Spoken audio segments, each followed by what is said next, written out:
Qual é o tamanho do seu mundo? Se seus pensamentos estão travando de vez em quando, pode ser falta de palavras. Se deseja entender melhor a relação entre o conhecimento e as palavras, assiste até o final. Olá, eu sou o Gil e sejam todos bem-vindos a mais um vídeo aqui do canal Pense com Gil, o canal que pensa junto com você. Muitas vezes, parece que a gente não sabe o que dizer sobre o que está acontecendo, sobre o que estamos vendo ou até sentindo. Será que nosso idioma, a língua portuguesa, não tem nenhuma palavra para expressar de forma precisa aquilo que eu quero dizer? Muito provavelmente sim. Ao ser criado por Deus, Adão recebeu uma tarefa curiosa.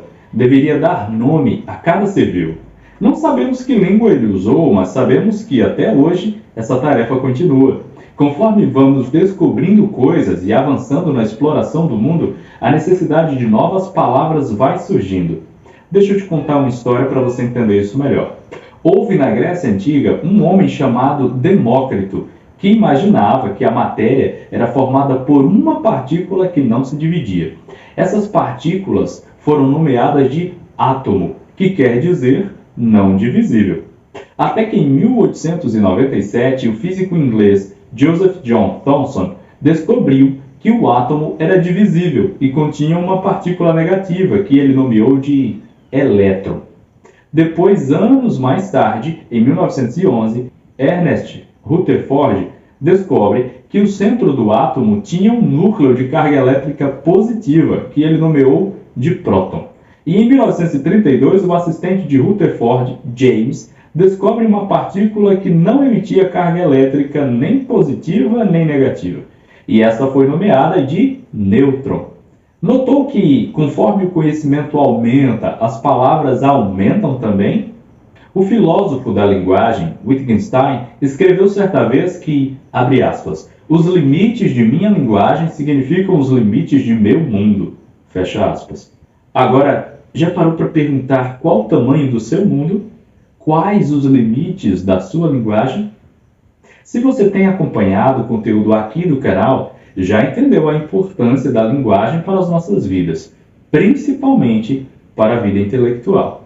Precisamos trabalhar a nossa linguagem constantemente, pois assim, tanto a nossa compreensão quanto a expressão melhora, sem falar no raciocínio.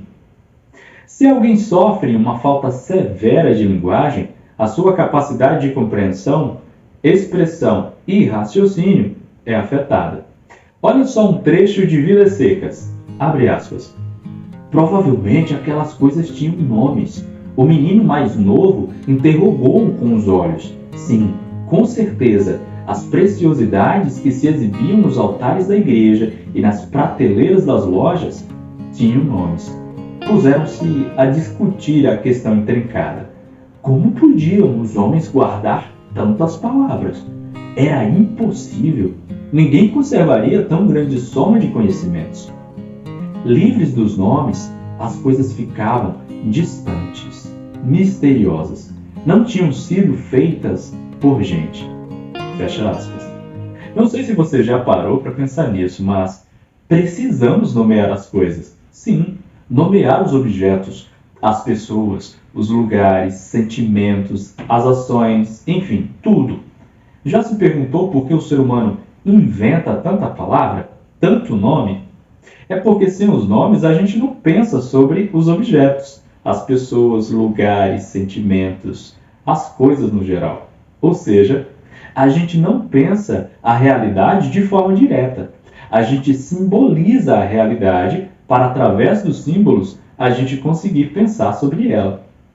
Então, quanto mais a gente simboliza a realidade, mais material a gente tem para pensar sobre ela. Na maioria das vezes que alguém fala sobre a importância da linguagem, quase sempre destaca a comunicação como sendo a resposta. Mas aqui eu quero destacar algo que precisa vir antes da comunicação. Estou falando da compreensão. Antes de comunicar, precisamos ter clareza sobre o que queremos comunicar. Quando as palavras fazem sentido dentro de nossa cabeça, a clareza é o resultado quando abrimos a boca. Sabe quando nós ficamos admirados ouvindo a palestra ou aula de um professor que parece que está abrindo os nossos olhos, explicando o mundo para nós? Então, para que ele chegasse àquela compreensão, ele teve que nomear as coisas da forma mais precisa que ele pôde.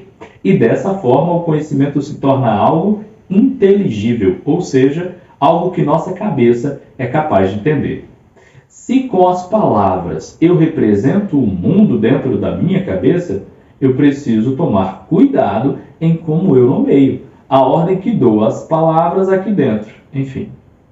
Eu preciso fazer a coisa bem feita, porque senão eu não vou conseguir compreender. E quanto mais aprender alguma coisa.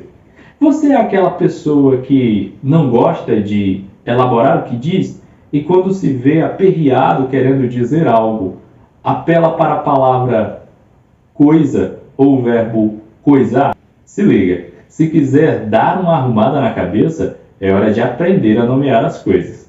Já que muita coisa Adão já nomeou, o que podemos fazer é aprender os nomes que já foram dados e refletir sobre o sentido que cada um carrega. Se a reflexão de hoje te fez pensar um pouco, não deixe de contribuir com o teu joinha, isso é muito importante. E se ainda não é inscrito, não dá bobeira, se inscreva para continuar pensando comigo e me fazendo pensar. E é isso, pessoal, por hoje é só, até a próxima, fui!